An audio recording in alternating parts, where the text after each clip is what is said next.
Tapi ada satu kalimat yang gue sering banget juga baca dari netizen gitu.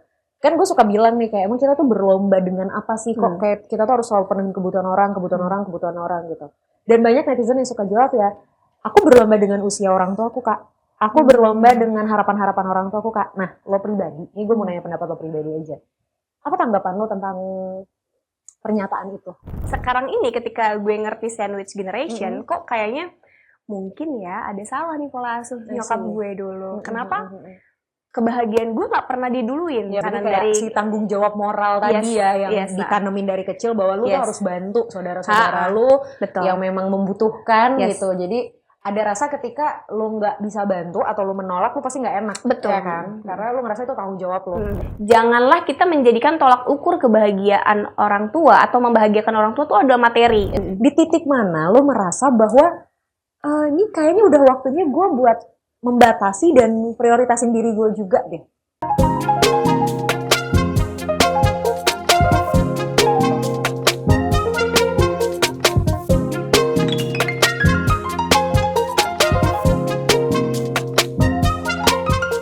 Hai Sobat DRV, balik lagi bareng sama aku Indah di Curhat bareng Indah. Tempat kamu bisa berbagi cerita bareng sama Indah.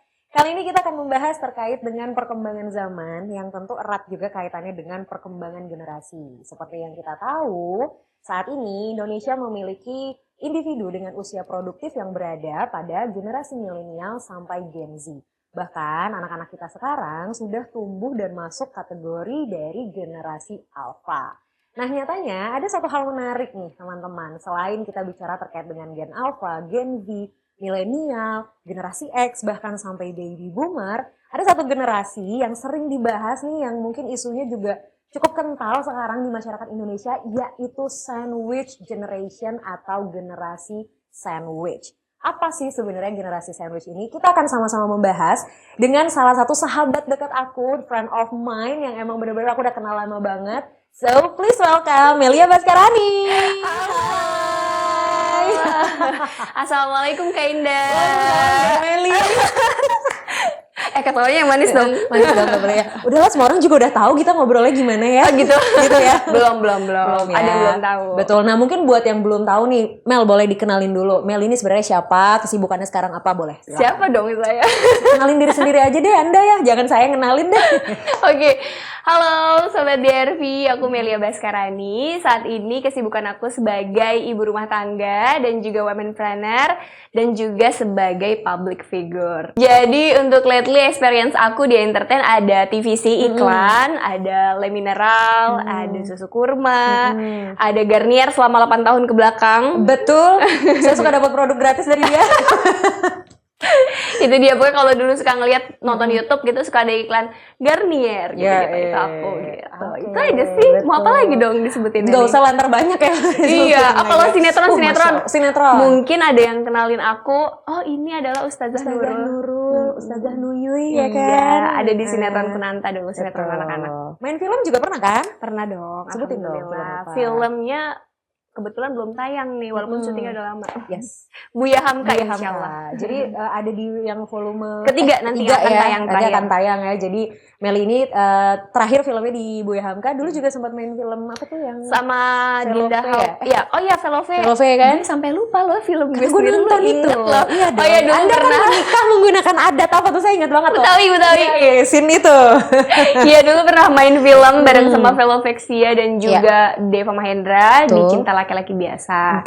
Dan nanti coming soon-nya itu filmnya ada Buya Hamka sama Dinda Hau, apa ya judulnya? Lupa ya, Bu ya. Iya, lupa, pokoknya nanti deh, soon deh. Iya. Emang kalau gitu ya, public figure, ibu rumah tangga juga banyak perannya ya. Jadi kadang suka skip memang ya anaknya. Jadi Meli ini aku udah kenal sebenarnya dari 2014 ya Mel. Waktu itu kita satu kompetisi bareng di Putri Muslimah Indonesia. Kita satu kamar ya waktu itu. Terus karena kebetulan dia adalah pemenang ya, luar biasa. Terus waktu itu aku alhamdulillah kepilih jadi Putri Muslimah berbakat. Jadi kita sempat 1 tahun itu full bareng terus ya kegiatan di salah satu stasiun TV. Jadi itu yang bikin kita makin dekat sampai akhirnya sekarang juga kita bikin sekolah model bareng, masih suka berkegiatan bareng, ada project-project bareng gitu. Makanya ya saya undang lah dia ke sini, yang kadang juga nggak tahu kita mau ngobrol apa ya. Tapi oke, balik ke tema tadi terkait sandwich generation nih gitu. Lo sendiri pernah ngeh nggak sih, atau mungkin pernah denger nggak sih tentang si sandwich generation ini? Kalau denger sih sering ya, kayak sandwich generation lah, generation strawberries generation lah, banyak juga ya. Tapi gue mau nanya nih sama lo sebagai psikolog. Iya, ditanya balik Apaan saya. sih sebenarnya sandwich Bu, itu? yang tugasnya nanyanya di sini saya. Jadi ini berbalik nih. Berbalik, ya. Gak apa-apa, terima kasih. Memang tugasnya menjelaskan ya tentang sandwich generation. Iya. Oke, jadi sebenarnya kalau kita ngomongin sandwich generation gitu kan, ini adalah istilah yang populer zaman sekarang terkait dengan bagaimana orang-orang, individu-individu yang dalam tanda kutip berada di antara dua generasi yang berbeda. Kalau kita ngomongin sandwich itu kan kita kayak ada di dalam antara patty gitu ada kan, banyak antara layer roti, ya. ada banyak layer gitu. Nah, kita nih yang di tengah-tengahnya gitu. Si sandwich generation ini biasanya lebih dikaitkan dengan tuntutan sosial, terutama secara finansial. Jadi kayak kita harus ngebiayain ke atas, tapi kita harus ngebiayain ke bawah juga. Let's say kalau ke atas itu orang tua kita atau keluarga kita, tapi ke bawah ini misalnya anak kita kalau kita memang sudah punya anak atau kita juga sudah berkeluarga sendiri. Itulah si sandwich generation. Yang kemarin sempat juga aku baca-baca penelitiannya, memang ternyata cukup banyak masyarakat Indonesia yang merasa bahwa mereka berada di dalam sandwich generation ini. Satu sisi kayak mereka udah punya kehidupannya pribadi, sudah menikah juga, sudah punya anak juga, tapi memang belum bisa sepenuhnya terlepas dari tanggungan-tanggungan kebutuhan biaya hidup dari keluarga-keluarga sebelumnya. Entah itu orang tuanya, ataupun adiknya, atau bahkan kadang kakaknya. Belum lagi anaknya gitu kan, dirinya sendiri gitu. Kayak ada film yang baru-baru ini tayang nggak sih? Tuh? Oh ini ya, Home Sweet Home. Iya benar. Itu relate banget sih kayaknya. Iya, kurang lebih seperti itu ya sandwich generation. Jadi relate nggak Ibu sebenarnya dengan tema sandwich generation ini? Relate banget sih. Kalau dibilang relate karena memang gue sendiri tuh, gue tuh anak bungsu. Gue punya kakak 2 dan itu cowok semua, dan gue anak perempuan sendiri. Biasanya anak bungsu itu terkesan manja, bergantung sama orang tua, sama kakak. Tapi kayak gue merasa kayak gue nggak kayak gitu deh gitu. Kayak dari dulu, bahkan dari kecil gue nggak pernah merasakan tuh kayak manja-manja anak kecil, manja sebagai anak bungsu tuh gue nggak pernah ngerasain gitu. Kenapa gue bilang kayak gitu? Karena mungkin didikan nyokap bokap gue juga kali ya. Karena kayak dari kecil gue udah sering ikut-ikut lomba, sampai akhirnya gue menang, terus gue bisa dapat penghasilan dari lomba gue gitu. Terus tiba-tiba gue kerja. For your information, gue pernah jadi figuran, cuy. Sumpah gue pernah jadi figuran. Jadi dulu sebelum menjalani karir sebagai artis, saat masih SMP, dulu tuh gue pernah ditawarin jadi figuran. Sama tetangga gue, dulu tuh ada agensi gitu. Jadi dia suka cari-cari anak-anak SMP, SD gitu buat jadi figuran. Ya udah dong, seneng dong. Dibayar cuma 25.000 saat itu, syutingnya seharian. Iya. Ya udah, jadi dari situ syuting sebagai ekstras sinetron, terus kayak ngerasa dari sini bisa mendapatkan penghasilan kan. Terus kayak nyokap gue tuh kayak mungkin kamu bisa nih jalurnya ke sini, karena kan 2 kakak gue ini formal sekolah formal biasa lah, dan mereka menjalani kegiatannya sebagai pelajar aja dan kerja ketika mereka sudah lulus kuliah. Beda halnya dengan gue, gue dari SMP gue udah sekolah, lomba, kerja, dapat uang. Beda banget gitu kan. Terus dari situlah bangun, masih kecil aja udah bisa mencari uang. Pertama happy banget karena udah bisa punya uang, penghasilan, bisa beli ini gitu kan. Terus tapi ada tapinya nih. Biasanya kan kalau kita syuting, anak kecil syuting misalnya, terus dapat hadiah dari orang tuanya, ini kamu mau beli ini, buat ini kamu beli ini. Beda dengan orang tua saya, Bu. Gimana tuh? Jadi kalau orang tua gue, jadi mengajarkannya adalah harus saving money yang banyak. Nanti ketika seseorang atau let's say kakak atau saudara kita atau siapapun butuh sesuatu, kita bisa membantunya. Jadi bukan untuk diri lu saving, lu tuh dibentuk untuk mindset lu akhirnya terbentuk dengan lu saving money itu untuk membantu orang lain. Yes. Itu. Jadi mindset gue dari kecil, orang tua gue bikin seperti itu. Sampai ada pengalamannya nih ya. Kalau lo anak kecil, lo lebaran ke rumah nenek, lo seneng banget Dapet karena lu bakal THR. dapet THR. Iya. Jangan bilang lu yang bagi-bagi THR. Hah? Lu udah bagi-bagi THR dari umur lo berapa? Maybe 15 tahun. Sumpah? Iya. Coba waktu itu gue sepupu lu ya. Oh. Gue kan lebih tua 2 tahun nih dari lu, 15 tahun, gue 17 tahun. 17 tahun THR dari lu. Iya. Mungkin dari 15 tahun pas gue SMP. Bahkan dari gue cuma jadi figuran itu yang bayarannya nggak seberapa ya kalau bisa dibilang. Itu gue, nyokap gue sudah memaksakan gue untuk oke, ketika kita pulang kampung kita harus beli oleh-oleh. Iya. Nggak apa-apa lah ya buat kakek nenek itu nggak apa-apa. Tapi ini buat sepupu gue banyak. Iya. Terus gue kasih THR juga. Terus kalau misalnya ada sepupu dari kakek yang satu lagi datang ke rumah, gue juga bagi THR dia. Terus kayak awal-awal tuh kan happy, awal-awal happy. Tapi lama-lama ketika dewasa mikir dong. Ngobrol sama teman-teman, kamu dapat THR berapa? 500.000. Kamu berapa? Aku 200.000. Lo berapa, Mil? Dulu gak ada flexing. Boro-boro dapet deh, say. Iya, jadi kayak gitu.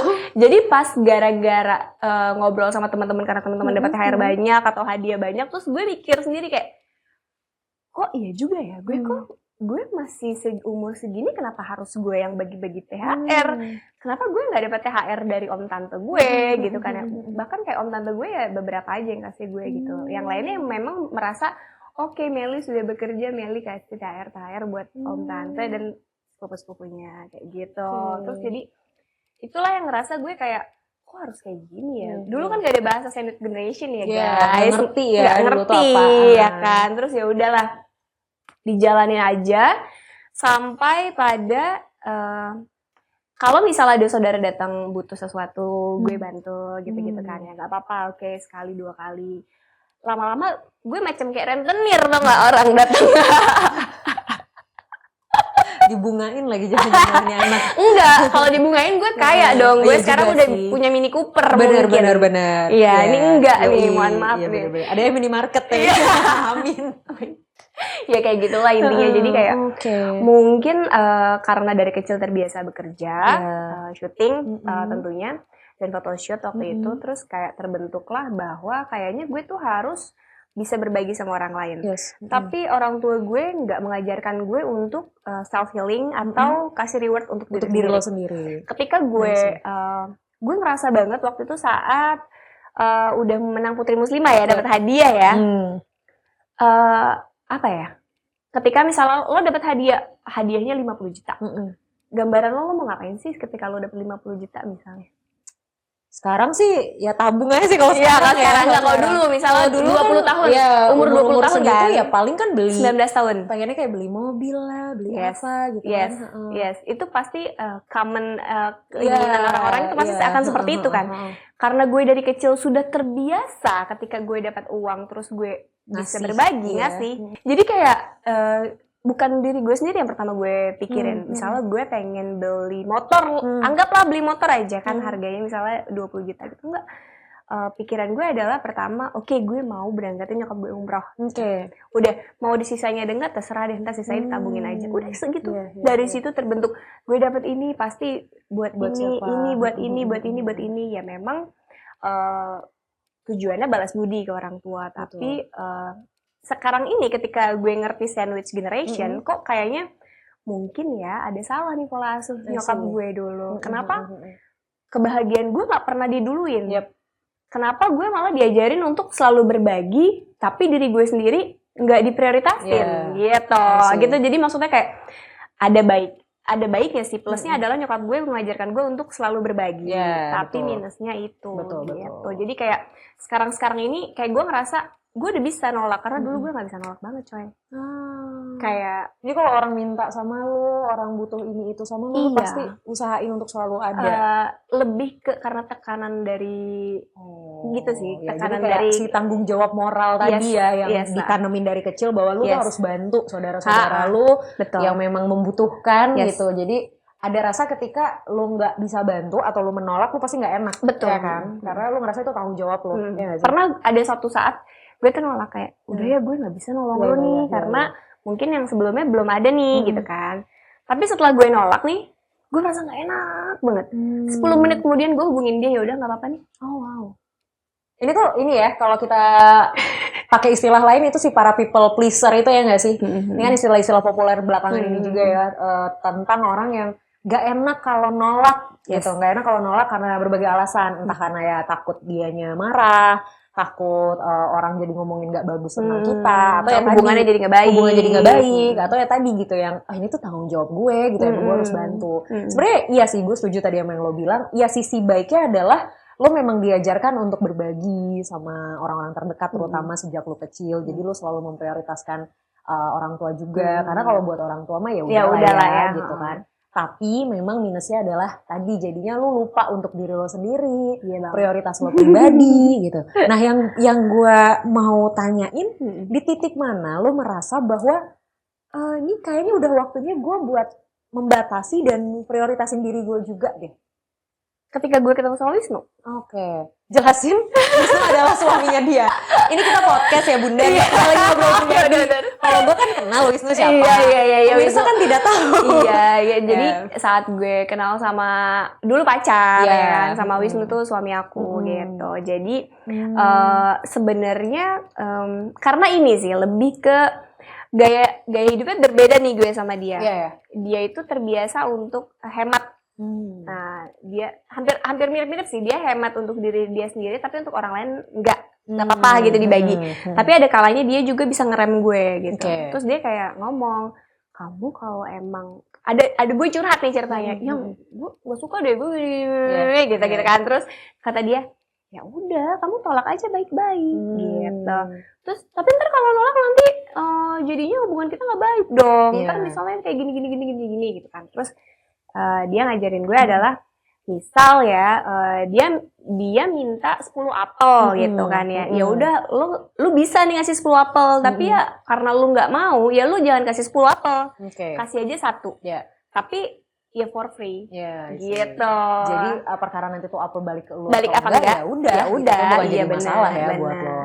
Kayak gitu sih. Terus kayak gue mikir, iya juga ya, kenapa gue nggak nolak aja dulu gitu. Terus kayak kenapa gue harus nggak enak terus sama orang gitu, kayak capek banget coy, capek gitu ya. Sedih ya, sedih lah kalau diceritain ya. Ya itulah pokoknya. Terus akhirnya merubah mindset bahwa it's okay untuk bilang no dengan cara yang baik gitu ya, bukan yang cara yang kayak kasar atau gimana gitu. Ya udah sih, dari situ pun bisa pelan-pelan menolak, pelan-pelan kayak ya begitulah intinya. Kayak adalah budaya keluarga gue tuh kalau misalnya kita berkunjung ke rumah keluarga ya, kita tuh selalu kasih ya ibaratnya kasih THR ke anak-anak gitu tuh yang banyak gitu ya. Make sense kalau kita ngasih ke anak kecilnya doang gitu. Ini enggak, ini kayak satu keluarga, orang tuanya. Yes. Itu budaya dari keluarga gue gitu kan. Terus kayak akhirnya satu waktu gue ngerasa kebetulan lagi nggak bawa uang cash, Beb. Kayak transfer. Enggak. Atau ternyata keluarga lo udah nggak apa-apa bisa QR kok. Belum ada dulu QR.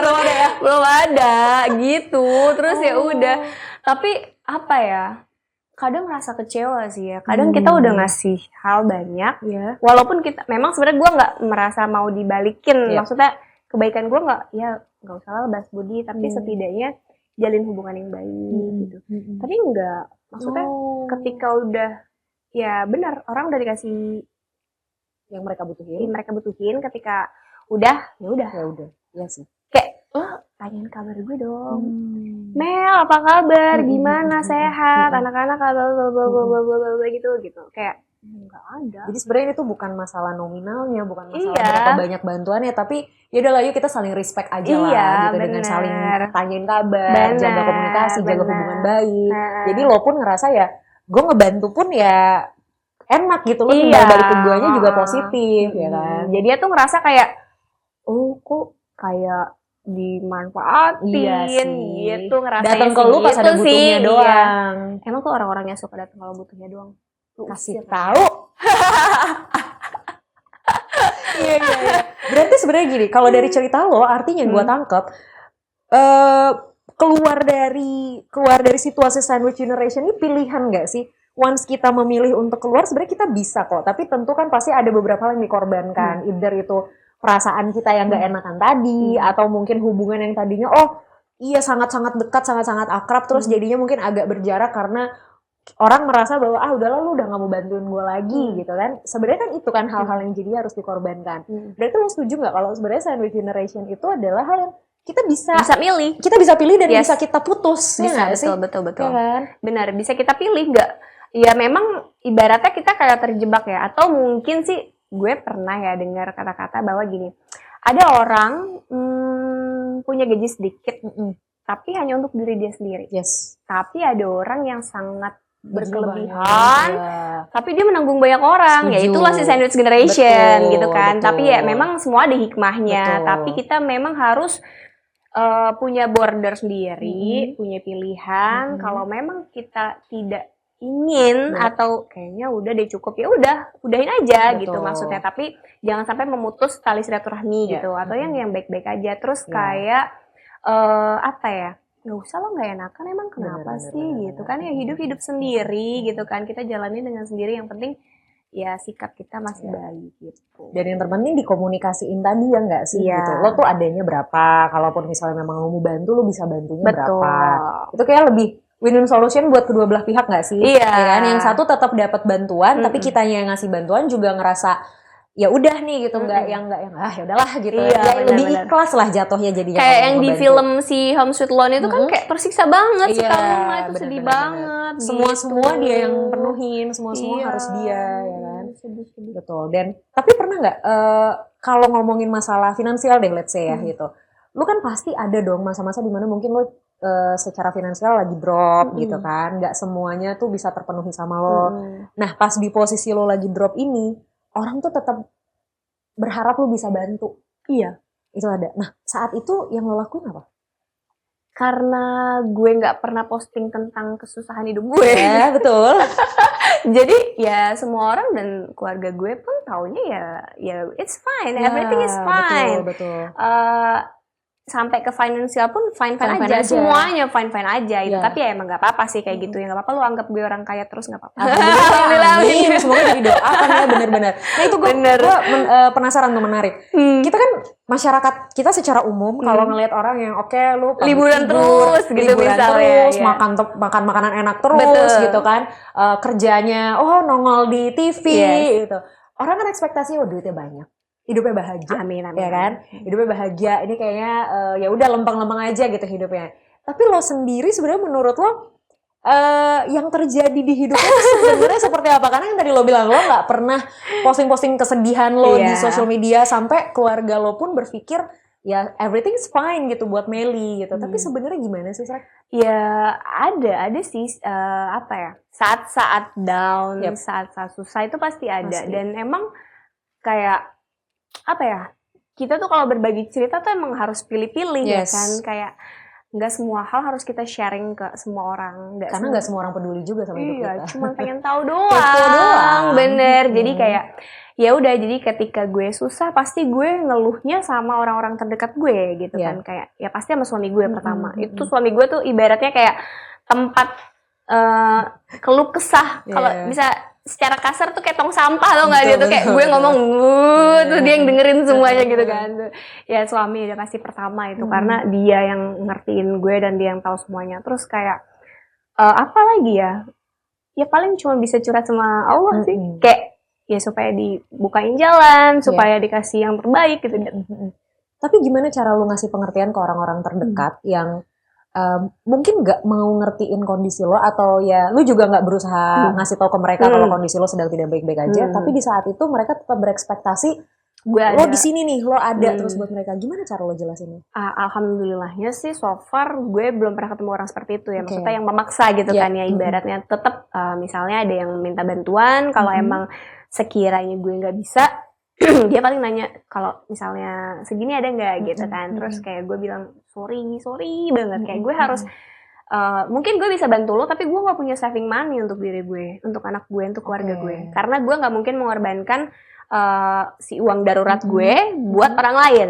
Nggak mungkin dong. Maksudnya kayak ya udah gue harus punya saving yang benar-benar darurat, emergency. Ya udah buat diri gue sendiri. Dan itu bener karena terbentuk pelan-pelan udah bisa menolak pelan-pelan secara halus. Sekarang ya udah bisa, nggak bisa gitu.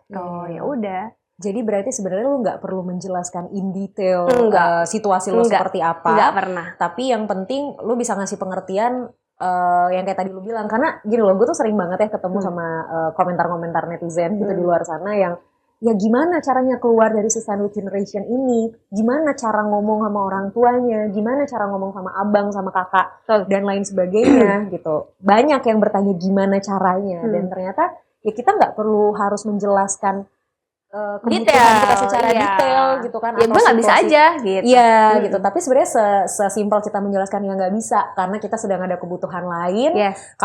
Kalau misalnya nanti ada lebih, mungkin saya bisa bantu. Tapi kalau sekarang saya belum bisa karena ini harus ada alokasi ke kebutuhan lain. Betul sekali. Dan itu perlu dibiasakan ya nggak sih? Harus dibiasakan sih sebenarnya. Kadang-kadang tuh gini ya, si sandwich generation ini kan karena selalu memikir dia itu punya beban dan tanggung jawab yang besar untuk keluarganya gitu kan, untuk adik-adiknya atau kakak-kakaknya. Jadinya dia tidak boleh egois kan.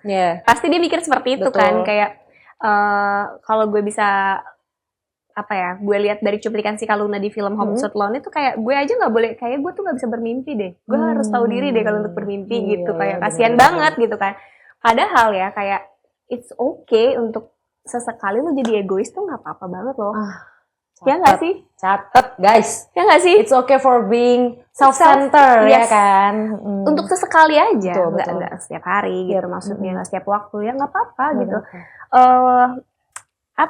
Kayak kalau kita di pesawat, kalau kita amit-amitnya kecelakaan, kita harus nolongin diri kita sendiri dong. Setuju. Nggak kita diri kita dulu kan. Iya, nggak kita paksain oksigen ke orang. Kita harus ke diri kita sendiri baru ke orang. Ya itulah harus kita terapkan ke hidup kita untuk supaya ya diri kita waras terus. Gitu. Tapi ada satu kalimat yang gue sering banget juga baca dari netizen gitu.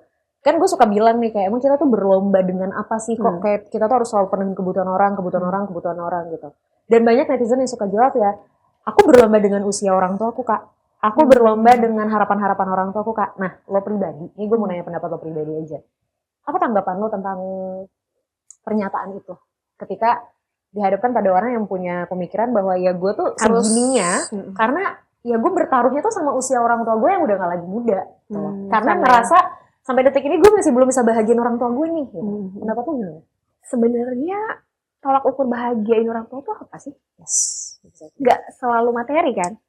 Iya kan? Itulah maksudnya, janganlah kita menjadikan tolak ukur kebahagiaan orang tua atau membahagiakan orang tua itu adalah materi. Misalnya bangunin rumah orang tua, bikinin rumah, atau misalnya beliin mobil, atau misalnya banyak hal gitu ya. Tapi sesimpel lo menjadi anak yang sangat perhatian kepada orang tua lo yang udah tua banget, atau misalnya lo orang tua lo di Kalimantan, lo di Jakarta, lo sering video call setiap hari, tanyain mama lagi ngapain, ini makan, itu tuh sesuatu hal yang kecil tapi meaningful. Betul. Dan itu orang tua pasti rasa bahagia loh.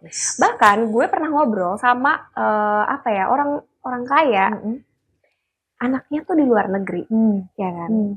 Anaknya tuh orang kaya juga, dan dia merasa kayak dia gak punya anak. Karena anaknya di luar negeri sibuk kerja, gak pernah ngehubungin dia, dan akhirnya yang jadi seperti anaknya siapa? Pengasuh dia karena dia sakit, masih muda. Caregivernya. Jadi dia merasa kayak, oh ternyata gue salah mendidik anak gue kalau tolak ukurnya materi. Karena dia mengejar materi terus untuk hidupnya sendiri, tapi dia lupa dengan hal-hal kecil yang harus memperhatikan orang tuanya, memberikan waktu gitu kan. Walaupun kita nggak bisa berikan materi, kita berikan waktu ataupun perhatian pada orang tua kita, itu bisa membahagiakan orang tua nggak sih? Sesimpel gini nggak sih, kayak sesibuk apapun kita, terus pas orang tua kita nelfon dan kita angkat, itu tuh udah happiness moment banget sih sebenarnya buat orang tua kita, ya nggak sih? Betul.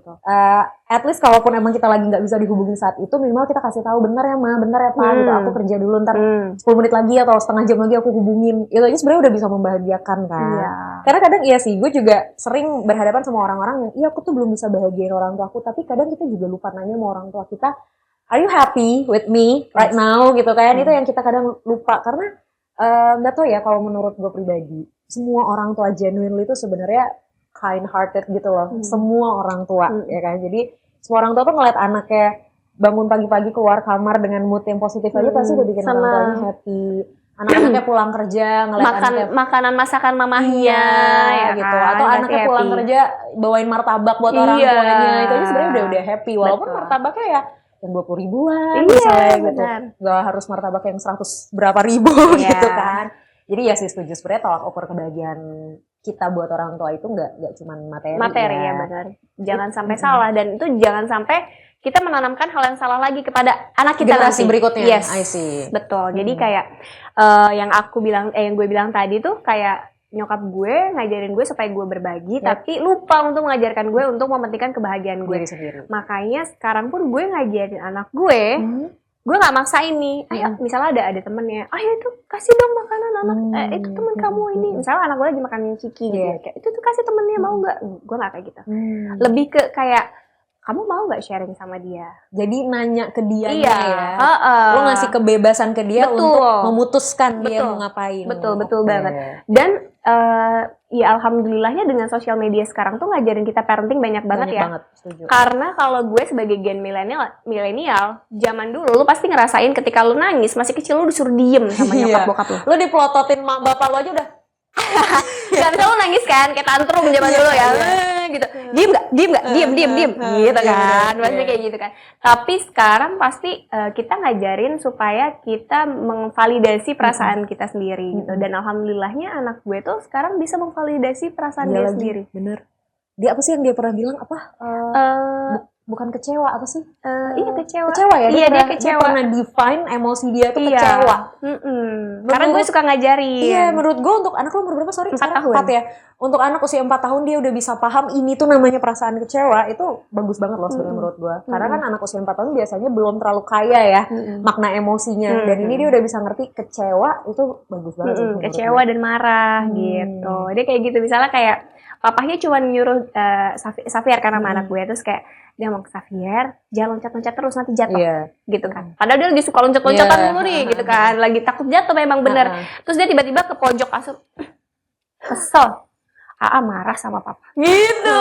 Dia tuh ngomong gitu, terus kayak gue sama lagi gue tuh ngomong gitu. Terus gue sekarang nanya, kamu kenapa gitu? Marah sama papa karena papa gini. Terus gue nanya, rasanya seperti apa? Gue selalu kayak gitu. Jadi membiasakan diri supaya dia memvalidasi perasaan dia, bisa mengungkapkan perasaannya. Dan gue tidak memaksakan dia kalau untuk harus berbagi. Tapi ya memang kita ajarkan, kita tanamkan untuk berbagi itu baik gitu kan.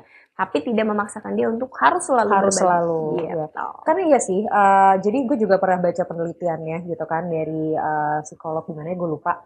Jadi kalau anak nih yang dari kecil selalu dipaksakan untuk ya udah sharing, berbagi, which is sebenarnya nggak salah. Tapi kalau selalu misalnya pas anak lagi nggak mau sebenarnya, dan itu memang haknya dia, itu emang barangnya dia, punyanya dia, tapi tetap harus berbagi terus all the time di setiap situasi, itu tuh nanti besarnya dia tuh malah jadi kayak bingung terkait boleh nggak gue milikin ini, gitu loh. Jadi dia kehilangan identitas akan haknya dia, akan hal-hal yang mungkin boleh dia ambil, boleh dia pegang, dan ujungnya dia selalu ngerasa hidup dia tuh buat orang, hidup dia buat orang, dia nggak punya semacam independensi terhadap diri dia sendiri. Sebenarnya bahayanya tuh di situ sih. Gue dong. Iya makanya. Nah itu yang karena kan gini, lu pernah berada di lingkaran sandwich generation ini yang alhamdulillah pelan-pelan dan makin kesini juga lu mungkin udah mulai bisa membatasi ya gitu.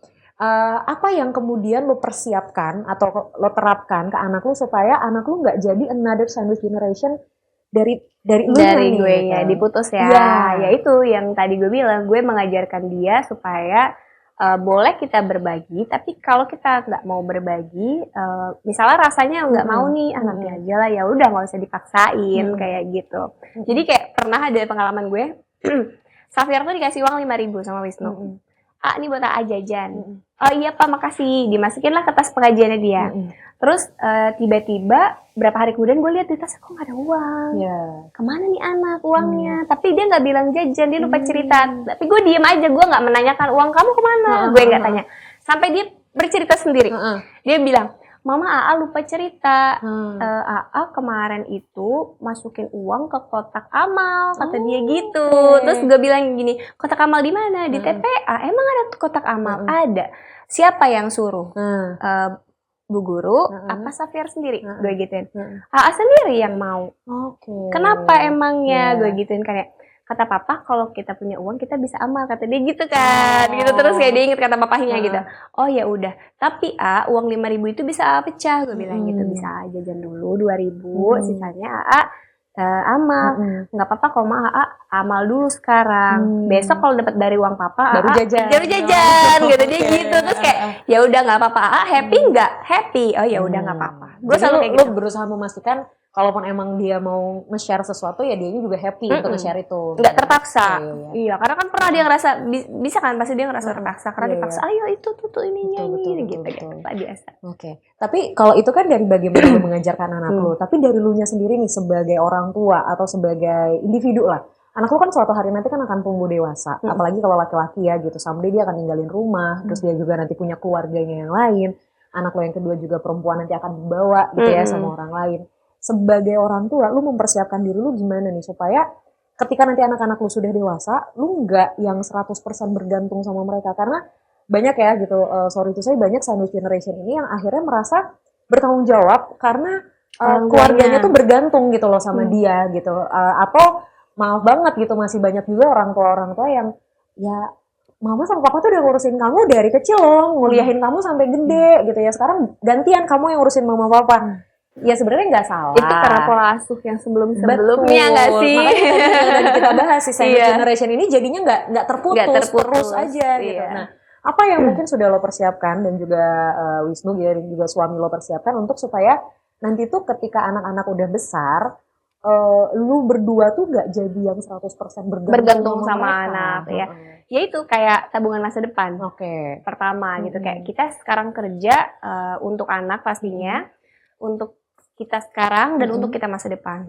Jadi kayak benar-benar kayak kita harus punya persiapan finansial buat masa depan kita. Ini pegangan untuk kita nanti gitu. Ini untuk anak kita sekolah, ini untuk ini gitu. Jadi kita udah mempersiapkan itu. Even kayak investasi-investasi kita yang lainnya gitu. Misalnya jangan sampai ya nanti kita kalau anak kita udah besar, misalnya kita tinggalnya masih bareng sama anak kita gitu. Biarlah mereka berkeluarga sendiri gitu kan. Maksudnya mereka pasti mau membangun keluarga dia sendiri. Kita bareng berdua gitu di rumah ini gitu. Jadi ya kayak gitu sih. Lebih ke alokasi financial plan. Iya sih. Jadi banyak yang para sandwich generation ini juga bingung untuk keluar karena itu tadi mereka mungkin belum punya manajemen yang baik terkait keuangannya, mana yang buat diri sendiri, mana yang buat keluarga, mana yang safe buat nanti ke depan ya. Itu sebenarnya yang perlu diatur pelan-pelan. Dan gue pernah dengar juga dari salah satu orang deket yang sebenarnya either lu nabung atau mempersiapkan financial plan lu untuk masa depan itu sebenarnya bisa banget dimulai dari jumlah yang kecil sekalipun enggak sih? Kayak lu nabung 100.000 per bulan, lu sisihin dari gaji lu atau penghasilan lu sehari-hari. Lu tabung 100.000 per bulan untuk ini untuk buat nanti masa depan gitu kan, atau masa tua. Ya itu nggak apa-apa banget. Jadi pola pikir kita, mindset kita menabung itu nggak harus yang 2 juta deh per bulan atau 5 juta per bulan. Kan kecil-kecil. Iya gitu. Banyak. Karena kalau mindset kita udah besar duluan nih gitu, 5 juta per bulan, itu pasti mulainya susah. Karena kita ngerasa belum nyampe nih 5 juta. Kalaupun aku harus nabung 5 juta per bulan, habis dong uang buat sehari-hari misal gitu. Jadi ya mindset kita bahwa yang menabung itu bisa kok dimulai dari yang kecil juga nggak apa-apa. Kan benar gitu ya, mulai dari yang kecil dulu. Kalau nanti ternyata ada uang lebih, tambahan kan bisa jadi tambahan juga buat tabungan. Sama kayak sebenarnya kita memperbaiki lifestyle kita juga sih gitu. Maksudnya kayak misalnya kita memang kalau masih muda suka menjalin relasi dan nongki-nongki sama teman-teman gitu. Mulai sekarang coba dipilah-pilih gitu, ada baiknya. Oke, nggak apa-apa lah kita nongkrong sama teman seminggu sekali gitu, atau 2 minggu sekali. Nanti sisanya bisa kita saving. Dan nggak apa-apa loh untuk nggak selalu traktir teman kita. Iya, benar, nggak apa-apa. Kita yang ditraktir nggak apa-apa. Karena kan budaya yang ada budaya kita yang dulu-duluan traktir kan ada gitu ya. Kalau sesekali kayak gitu nggak apa-apa. Tapi kalau all the time kita yang traktir orang, kita yang bayarin, jalan-jalan kemana kita yang bayarin juga kayaknya berat juga. Lama-lama kan kita juga ya kayak gue itu, maksudnya karena terbiasa dari kecil selalu giving gitu. Terus kan kayak ngerasanya kok nggak ada feedback sekecil apapun ke gue. Terus ketika gue nggak giving to them, kok mereka hilang gitu. Betul. Ya sudahlah, biar Allah yang membalas. Mulai Meli mode sinetron. Oke. Nah, tapi gini Mel, lu kan tadi bilang ya dari kecil lu udah kerja, sekolah kerja, lu udah bisa dapetin uang gitu ya, dari pekerjaan lu. Tapi uang yang lu dapetin tuh lu kasih buat orang, ya berada di lingkaran sandwich generation tadi lah. Nah, itu kan bukan hal yang selalu happy pasti buat lo, walaupun tadi lo bilang kan kayak oh iya seneng nih bisa berbagi segala macam, tapi kan pasti ada momen dimana kayak iya aku pengen beli itu tapi nggak bisa karena ini duit harus ditabung buat orang misalnya gitu. Nah, gimana cara lu overcome kondisi-kondisi menyebalkan tadi gitu ya, atau kondisi-kondisi stres setiap kali hal itu terjadi? Misalnya kayak tadi deh contoh, gue jujur baru tahu lo yang lu menang Putri Muslimah itu uangnya nggak 100% lu, even nggak lu pakai, karena seinget gua lu kan beres Putri Muslimah itu lu dapat mobil kan, lu beli mobil kan? Beli mobil 2017 gue apa 2016 gue beli mobil deh. Iya. Setelah gue syuting. Oh iya, itu justru dari syuting ya, hasil syuting ya, bukan dari Putri Muslimah. Nah itu kan usia lu sebenarnya udah mulai dewasa tuh. 19 tahun. 19 tahun ya, udah mulai masuk ke dewasa awal lah, menjelang dewasa awal. Otomatis kan pola pikir lu juga sudah semakin berkembang, sudut pandang lu sudah semakin banyak. Di situ kan pasti sudah mulai kayak ya hasil gue pribadi, tapi yang nikmatin nggak cuman gue sendiri misalnya. Pasti kan ada rasa-rasa kesel, rasa mungkin lu juga kecewa, rasa lu juga mungkin stres juga ngadepin situasi itu gitu. Lu overcome situasi itu seperti apa? Cara lu ngatasin stresnya kayak gimana? Lebih ke sebenarnya gue kayak percaya aja sih, misalnya gue nggak boleh berharap 100%. Misalnya ketika gue memberi 10 itu bakal dibalikin 10. Itu tuh yang gue tanemin. Ya udah, ketika kita berbuat baik, kita giving, ya udah, ya ikhlas. Akhirnya tuh belajar kayak seperti itu. Akhirnya ikhlas dan jangan berharap akan kembali. Gitu. Maksudnya kayak ya udahlah, kalau misalnya memang lo nggak bisa, ya udah nggak apa-apa gitu. Atau setidaknya jalin komunikasi yang baik itu. Terus sama kayak gue mikirnya gini, nggak apa-apa gue kehilangan 10, nanti Allah ganti 1000. Gitu. Pokoknya kalau memang dulu sih pas gue zaman, mungkin gue baru bisa menolak tuh usia pas mau menikah sih kayaknya, pas mau 25 tahun. Pokoknya pas mau menikah tuh gue baru bisa kayak, wah ternyata duit gue selama ini lari-larian nih gitu kan. Numpang doang di rekening gue. Kok lewat doang kayaknya. Iya, kok lewat doang. Karena itu kan pas berasanya pas mau nikah kan. Ya, karena mungkin lo udah mulai dihadapkan pada prioritas-prioritas yang lah kemana nih duitnya gitu, sementara lo butuh saat itu juga untuk keperluan-keperluan menikah lo kan. Sorry itu sih karena gue jadi curhat nih ya, pas gue mau nikah gue hubungin nih satu-satu nih orang-orang yang berada zaman dahulu datang itu kan, maksudnya kabur mereka semua kan, kayak berdalih ya udahlah mau gimana sih gitu. Bahkan kayak dulu maksudnya ada dulu kita menjalin pertemanan, dia punya bisnis, gue berinvestasi, pakai perjanjian di atas materai, jelas itu dong. Tahu bisa dibawa lah. Tahu gue orangnya lagi. Iya, masih ada, mungkin nanti siapa tahu dia nonton. Hai Kak, panjang umur ya. Nggak apa-apa lah.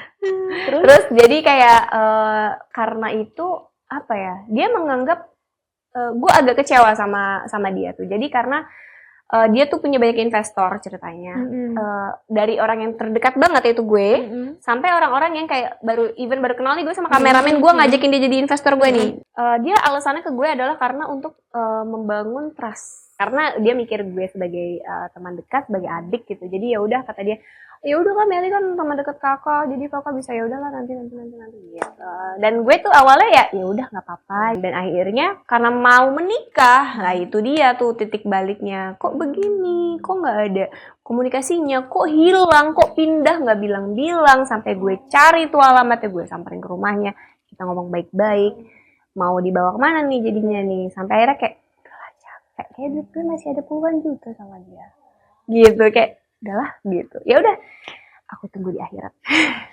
Capek saya hidup di dunia kalau kita ngitungin udah kita keluar berapa yang kita Iya dapat emang berapa. bener banget. Capek Makanya banget. gue overcome-nya itu ya kayak positive thinking aja. Betul. Ya positive thinking sama Allah pastinya kan. Mm-mm. Maksudnya ya udah nanti diganti gitu. Perkembangan zaman juga udah makin wah huru-hara gitu kan. Tiba-tiba anak kita malah jadi marah sama kita karena beban-beban yang kita kasih, kan itu tanggung jawab kita juga gitu ya. Jadi ya keluar dari lingkaran sandwich generation juga sebenarnya bukan tidak mungkin selama mau kita komunikasikan baik-baik sama keluarga, kita sampaikan kebutuhan kita apa walaupun tidak harus secara detail kita ceritakan. Ya. Mel, thank you banget udah sharing. Udah selesai nih ceritanya. Udah lah, kalau nggak kelar-kelar nih editor ribet banget nih ngeditnya nih. Bisa sampai 2 minggu. Dari tadi aja udah kayak udah lirik sini berapa menit gitu kan. Ya, nanti mungkin ntar kita obrolin hal yang lain ya. Boleh. Ya, Hal apa ya yang lainnya? apa kayak ya? Kayaknya ada aja topik yang bisa kita obrolin deh kalau berdua. Ya udah gitu aja, thank you banget ya Mel, sehat selalu, sukses terus. Pokoknya semua rencana-rencana yang lagi digarap semoga dipermudah, semoga dilancarkan. Amin ya Allah. Lu, suami, anak-anak juga sehat, keluarga besar sehat semua. Semoga obrolan hari ini bisa memberikan manfaat untuk Sobat YRV semua, dimanapun kalian berada. Thank you banget untuk Sobat YRV yang sudah menyimak episode kali ini. Kita akan ketemu lagi di episode selanjutnya. Bye!